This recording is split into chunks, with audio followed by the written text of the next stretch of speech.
क्या नाम हुआ आपका? प्रीति कुमारी। क्या पढ़ाती हैं आपको? इंग्लिश पढ़ाती हैं। तो इंग्लिश में आज पढ़ाई हुआ है? क्या पढ़ाई हुआ है? एक कोई बताओ हमको, आप बताइए। हेलो, हाँ, आज कौन सा चैप्टर पढ़ाई हुआ है? बीरबल एंड अकबर। ठीक है, आप बताओ क्या पढ़ाई हुआ है आज? चलो बुक निकालो, सब लोग बुक निकालिएगा, total everyone. Birbal and Akbar है ना? अच्छा, क्या स्टोरी है, कौन बताएगा? किसी को याद है क्या पढ़ाई है मैम, उसका क्या स्टोरी है? सभी लोग देखिएगा, ठीक है? आपको अपनी क्लास में भी उसी तरह से पढ़ाना है। हम क्या चेक कर रहे हैं, सरकार का क्वालिटी एजुकेशन को लेकर क्या उद्देश्य है, वो चीज़ें हमको देखनी है, ठीक है? बीरबल एंड अकबर ना, एक कोई एनीवन रैंडमली आप पढ़ सकते हो? आ जाओ यहाँ, आ जाओ, एक बुक मुझे दीजिए, ठीक है? चलो, बीरबल एंड अकबर तो नहीं है, अकबर एंड बीरबल है। कैसे आप लोग टाइटल गलत बोला? उल्टा हो गया ना जी, पहले क्या अकबर एंड बीरबल है, आप लोग क्या बोल रहे थे? बीरबल एंड अकबर। तो ये गलत बोली तो आपको करेक्ट करना चाहिए था ना, फिर वो बोल दी तो वो हो गया, देख रहे हैं ना, समझ में आ रहा है आपको? एक स्टूडेंट गलत बोला तो दूसरे स्टूडेंट को करेक्ट करना चाहिए था ना, नहीं करना चाहिए? चलिए और सब ये पढ़ेगा, गलती जो आप बैठ जाइए। चलिए पढ़िए, अकबर एंड बीरबल, जोर से यहाँ आगे, हाँ, loud speak loud. was Jalal Muhsin Akbar. He first was illiterate, but he inbred. ये सही से पढ़ रहा है क्या, या पढ़ने में गलती कर रहा है? घबराना नहीं है, एकदम कूल रहना, इजी जैसे चलो के पास पढ़ता है वैसे ही। तुम आ जाओ, हम पीछे से भी बुलाएंगे रैंडमली। मुझे पता चलना चाहिए कि सिर्फ कुछ बच्चे को पढ़ने आता है या सबको आता है। अगर सबको आता है तो मुझे अच्छा लगेगा कि क्लास टीचर आप लोगों पर मेहनत कर रही है। अगर सबको नहीं आता है तो she need to work hard, ठीक है? चलो पढ़ो, स्टार्टिंग कीजिए, शुरू से स्टार्ट से। हाँ, क्या है? देयर वाज ए मुगल, क्या उसका नेक्स्ट लाइन? एम्परर। अच्छा, ये भी नहीं पढ़ पाए कौन? आप अब मैं ये पूछ रहा हूँ किसको अच्छे से पढ़ने आता है? आ जाओ, क्या नाम है आपका? प्रदीप। आप कम फास्ट, ठीक है?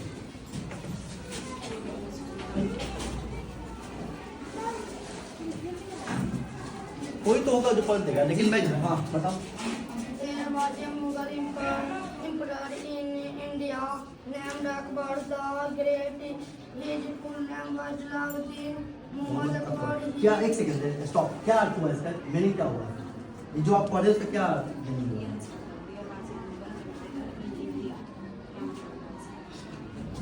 अच्छा, आप एक कोई ऐसा है जो पढ़ेगा उसको अर्थ भी पता हो? कोई है इस क्लास में जिसको वो पढ़ेगा ये लाइन, आप मुझे अर्थ बता देगा? चलो बता देंगे, आ जाइए। क्या नाम है आपका? सुस्मिता। Very good. आओ, सब लोग देखिएगा, जितने भी टीचर हैं, आपको कैसे पढ़ाना है क्लास में आज समझ में आ जाएगा, ठीक से पढ़ो। There was a Mughal emperor in India named Akbar the Great. Great, क्या अर्थ हुआ इसका? अच्छा, जैसे भी आता है मीनिंग समझ में आ गया होगा ना? कोई लाइन बाय लाइन नहीं, आप ऐसे भी बता सकते हो। हाँ बताओ। हाँ, एक मुगल हाँ, बादशाह या एम्परर, हाँ ठीक है, थे जिसका नाम अकबर था। अकबर द ग्रेट, क्या मतलब? महान ना? सर फोन आ रहा है सर। अभी मत His full हाँ, name was Jalaluddin Muhammad Akbar. उसका पूरा नाम जलालुद्दीन मोहम्मद अकबर अकबर था। था। He He himself was was illiterate, but he invited several learned people to his court. अच्छा, ये लर्न सही पढ़ी है क्या? लर्न होगा या क्या लिखा हुआ है? Learn, right. ईडी लगा हुआ है ना, पासिबल पास्ट टेंस का है, ठीक है? चलो, तो क्या इसका क्या अर्थ हुआ? ही हिमसेल्फ वाज इलिटरेट, वो पढ़ा लिखा नहीं था या अज्ञानी था या अनपढ़ था, ठीक है? बट बहुत सारे विद्वान को क्या किया था? अपने कोर्ट में इनवाइट किया था ना, उसका कोर्ट लगता था ना अकबर द ग्रेट का। चलो next line. Among this, Among these people, 9 were very famous. क्या हुआ इसका? इनमें से 9 बहुत फेमस थे। ठीक है, There was देर वाज तो नहीं है, they were called Navratna they were called Navratna or 9 jewels of his court. of his court. उसमें चलिए अब समझ में आ गया। कीर्ति तुम पढ़ो अब नीचे से, आप पढ़िए, बिरबल से आगे पढ़िए। अच्छा, ये वाली ना। हाँ, next paragraph. Birbal is one of the most popular figures in the Indian history among children as well as adults. Birbal जो थे वो बहुत ही प्रसिद्ध चेहरा थे या किरदार थे भारतीय इतिहास में। वो ना सिर्फ बच्चों में प्रसिद्ध थे बल्कि बड़ों में भी उतने ही प्रसिद्ध थे। He was Akbar's minister and Akbar loved him for his wisdom. वो अकबर के मंत्री थे और अकबर उनको प्यार करते थे उनकी बुद्धिमानी से। Very good. चलिए, मुझे अब बस एक ही कंप्लेन है आपसे कि आपको जब ये आता है पढ़ने और आपने अच्छे से पढ़ा भी, तो ये बच्चे को क्यों नहीं आता है? कितना चैप्टर होगा कितना चैप्टर है क्लास? 16 है। एक साल को मिलता है ना आपको पढ़ाने के लिए, तो क्या एक साल में हम लोग ये सिलेबस कवर नहीं कर पाएंगे? कर पाएंगे। तो सिलेबस करने क्या कवर करने का क्या अर्थ हुआ? एक एक बच्चा जो इस क्लास में प्रेजेंट है उसको आप जो पढ़ा रही है संप्रेषण हो रहा है यानी मतलब आत्मसात हो रहा है, इम्बाइब हो रहा है, इंग्लिश में अगर बोले। अगर आपका क्लास वो कर रहे हैं और उनको आता ही नहीं है, तो आपने जो क्लास लिया क्या यूटिलिटी वर्क डन 0 है ना? आपने क्लास लिया, बच्चे भी आए, आप भी पूरा टाइम इन्वेस्ट किए, बहुत हार्ड वर्क किया, लेकिन बच्चे सीखा कुछ नहीं, आउटपुट हमारा 0 है। क्या क्वालिटी एजुकेशन हुआ? नहीं। आप ही लोग बताइए। तो क्या उद्देश्य होना चाहिए? जब बढ़िया विद्यालय है, सब टीचर नियमित रूप से आते हैं, मुझे अच्छा लगा कि सब लोग टाइम पे आते हैं, टाइम से जाते हैं, डिसिप्लिन है और स्कूल भी अच्छा चलता है। लेकिन मैं क्या बोल रहा हूँ कि जो बच्चे पढ़ रहे हैं वो उसमें ही हमारा मिसिंग है। तो आप बताइए मेरे मूल्यांकन में तो ये विद्यालय को मैं कैसे रेट करूँ? मैं यही बताना चाह रहा था। आप लोग भी बोले कि सर बहुत अच्छा स्कूल है, हमको अच्छा लग भी रहा है, लेकिन बच्चे को ठीक से पढ़ने नहीं आ रहा है, बच्चे अर्थ बता नहीं पा रहे हैं। तो क्या हम लोग क्वालिटी एजुकेशन बच्चों को दे रहे हैं? क्या हम लोग इस पोषक क्षेत्र के बच्चे के साथ न्याय कर रहे हैं? नहीं कर रहे हैं ना, क्योंकि इतने अच्छे अच्छे टीचर हमने ऑलरेडी सरकार ने दे दिया है। अब तो किसी विद्यालय में टीचर की समस्या नहीं है। आप बीपीसी से आई हैं, इतनी अच्छी टीचर यहाँ पे है, लेकिन बच्चों को आउटपुट क्या है? प्रीति जी के रहने से बच्चों को क्या फायदा है? मैं ये जानना चाह रहा था। और बात सिर्फ प्रीति का नहीं है, बात यहाँ पर इस विद्यालय परिवार में जितने शिक्षक है सभी की मैं बात कर रहा हूँ। और इस विद्यालय के अलावा इस प्रखंड और ये जिला में जितने शिक्षक है वो सारे शिक्षक पे भी ये लागू हो रहा है कि आप जो पढ़ा रहे हैं वो बच्चे को कितना आ रहा है, आप कैसे पढ़ा रहे हैं जो बच्चे सीख नहीं पा रहे हैं। अगर मैं आपकी जगह पे होता तो मैं पूरी कोशिश करता कि मेरे जितने भी बच्चे हैं इस क्लास में प्रेजेंट है उसको एक एक बच्चे को आ जाए।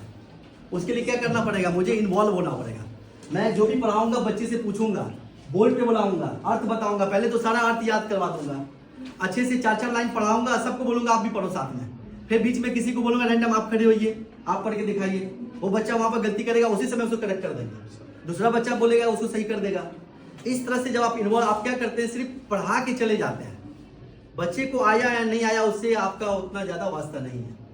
आप सभी टीचर से मेरी रिक्वेस्ट है कि प्लीज प्रयास तो आपके ऊपर इस पोषक क्षेत्र के भविष्य की जिम्मेवारी है। आप क्यों नहीं समझ रहे हैं चीजें? जब उतनी दूर से, कहाँ आपका घर हुआ?